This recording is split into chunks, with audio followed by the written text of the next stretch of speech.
a síntese do resumo de hipertensão arterial sistêmica. Nós podemos lembrar que alguns indicativos de início é o aumento aí da pressão arterial sistólica, diastólica. Por exemplo, a sistólica maior ou igual a 180 milímetros de mercúrio, a diastólica maior ou igual a 80 milímetros de mercúrio, no que diz respeito a indícios de que nós precisamos prestar atenção no que está acontecendo. A pressão arterial, ela é o débito cardíaco vezes a resistência vascular periférica. Então, existem alguns pontos que nós precisamos lembrar que se enquadram na hipertensão arterial sistêmica. Quais são eles? O aumento sustentado da pressão arterial, ou seja, aumento aqui, da resistência vascular periférica, com vasoconstrição e rigidez, ou aumento aqui, do débito cardíaco, através, por exemplo, aqui, ou do aumento do volume, ou da atividade do simpático.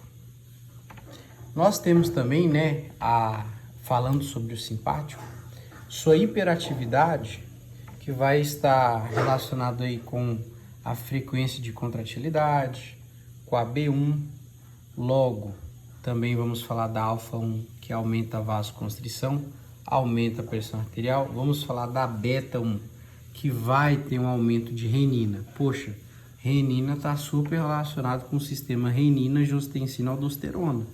Então, o sistema renina-angiotensina-aldosterona, que colabora também para aumentar a pressão arterial, ele vai estar ativo aqui pela renina, Angiotensina 2, vasoconstrição, AT1, o aumento de aldosterona, você vai começar a ter a retenção de sódio, enfim, você vai ter aumento da pressão arterial. Por isso, nós vamos entrar com medicamentos que tentam, por exemplo, inibir a angiotensina 2.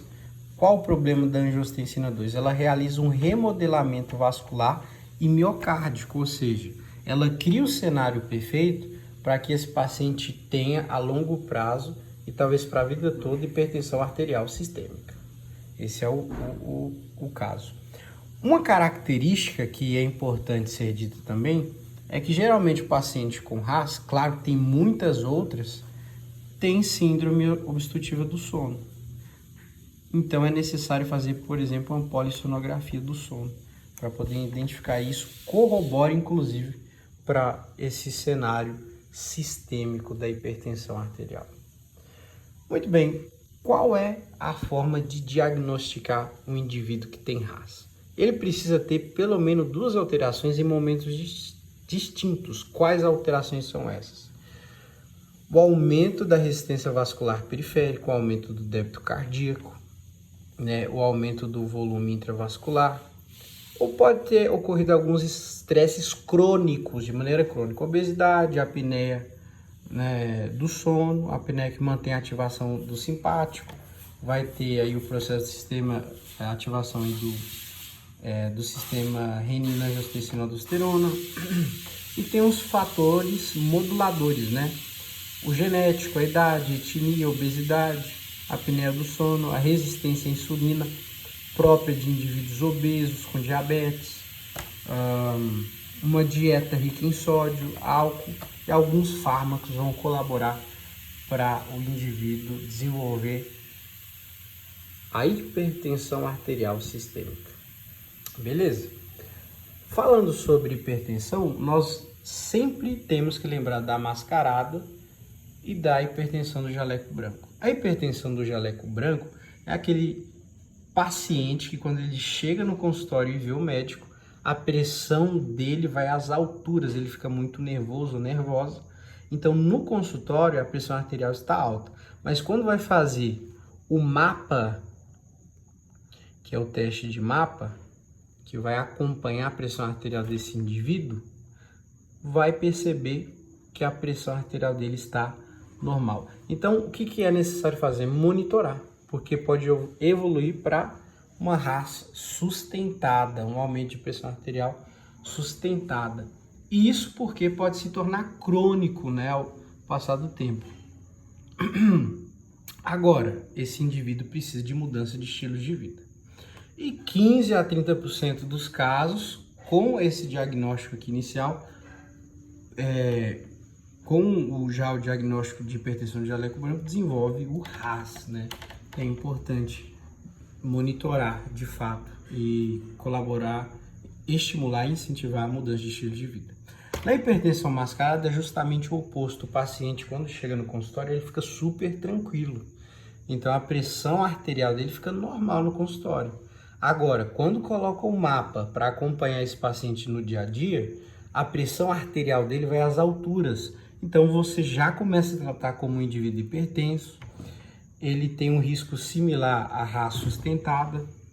A pressão média dele é maior ou igual a 135 por 85 milímetros de mercúrio. Isso na vigília, né? Dia analisado aí pelo mapa, certo? E de 10 a 20% dos pacientes que aparecem no seu consultório, que estão com a pressão arterial, com a PA normal, tem a hipertensão mascarada, 10 a 20%. Fala o tratamento então, O tratamento vai ter muitas terapias combinadas e ele vai analisar fatores de risco e o estágio do RAS para poder tratar.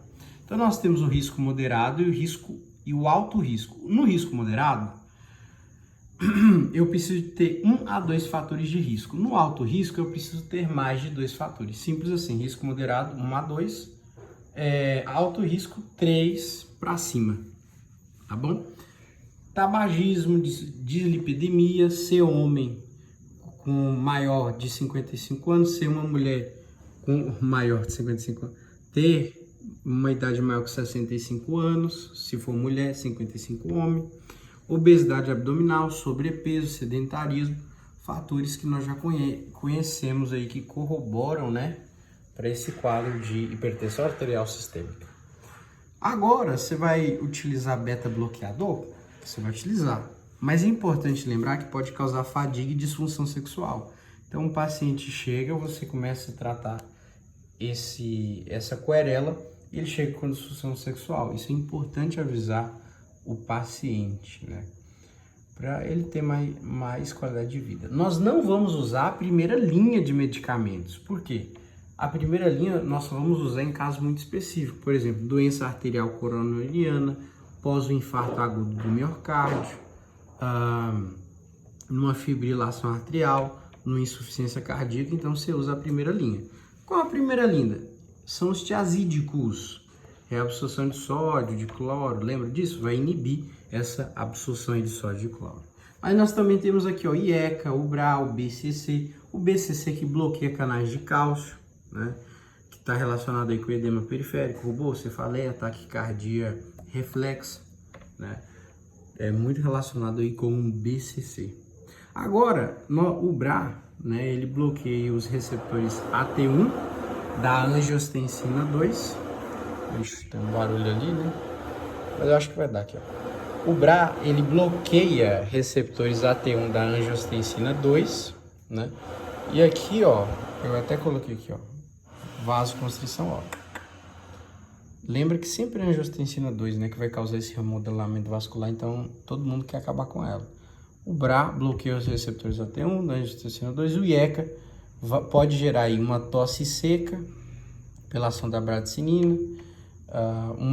Dois exemplos aí, captopril e enalapril. Último ponto aqui, sabe a quarta linha aqui? Nós temos a espironolactona, antagonista de aldosterona.